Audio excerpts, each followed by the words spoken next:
Bible ధ్యానములో ఇప్పుడు యెషయా గ్రంథము 54వ అధ్యాయము చదువుకుందాము. గొడ్రాల పిల్లలు కననిదాన జయగీతమెత్తుము, ప్రసవ వేదన పడనిదాన జయకీర్తననెత్తి ఆనందపడుము. సంసారి పిల్లల కంటే విడువబడిన దాని పిల్లలు విస్తారమగుదురని యెహోవా సెలవిచ్చుచున్నాడు. నీ గుడారపు స్థలమును విశాలపరచుము, నీ నివాస స్థలముల తెరలు నిరాటంకముగా సాగనిమ్ము. నీ త్రాళ్లను పొడుగు చేయుము, నీ మేకులను దిగగొట్టుము. కుడివైపునకును ఎడమవైపునకును నీవు వ్యాపించెదవు. నీ సంతానము అన్యజనముల దేశమును స్వాధీనపరచుకొనును. పాడైన పట్టణములను నివాస స్థలములుగా చేయును. భయపడకుము, నీవు సిగ్గుపడనక్కరలేదు.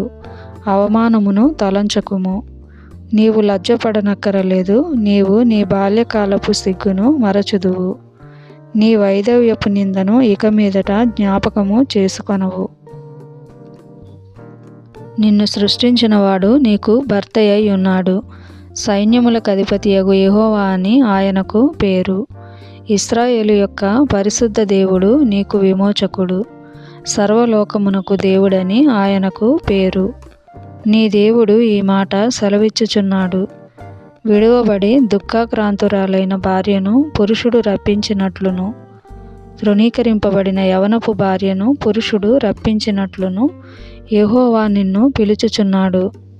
నిమిషమాత్రము నేను నిన్ను విసర్జించితిని, గొప్ప వాత్సల్యముతో నిన్ను సమకూర్చెదను. మహోద్రేకము కలిగి నిమిషమాత్రము నీకు విముఖుడనైతిని. నిత్యమైన కృపతో నీకు వాత్సల్యము చూపుదును అని నీ విమోచకుడగు యెహోవా సెలవిచ్చుచున్నాడు.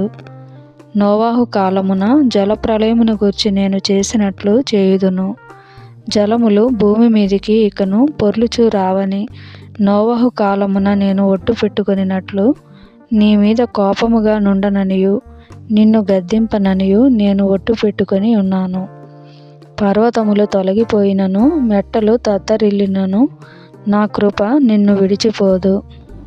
సమాధాన విషయమైన నా నిబంధన తొలగిపోదు అని నీ యందు జాలిపడు యెహోవా సెలవిచ్చుచున్నాడు.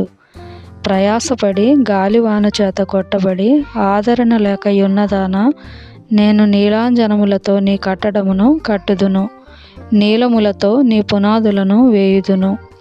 మాణిక్యమణులతో నీ కోట కొమ్ములను, సూర్యకాంతములతో నీ గుమ్మములను కట్టుదును. ప్రశస్తమైన రత్నములతో నీకు సరిహద్దులు ఏర్పరచుదును. నీ పిల్లలందరూ యెహోవా చేత ఉపదేశము నొందుదురు. నీ పిల్లలకు అధిక విశ్రాంతి కలుగును. నీవు నీతిగల దానవై స్థాపింపబడుదువు. నీవు భయపడనక్కరలేదు. బాధించువారు నీకు దూరముగా నుందురు. భీతి నీకు దూరముగా ఉండును, అది నీ దగ్గరకు రానే రాదు. జనులు గుంపు కూడినను వారు నా వలన కూడరు.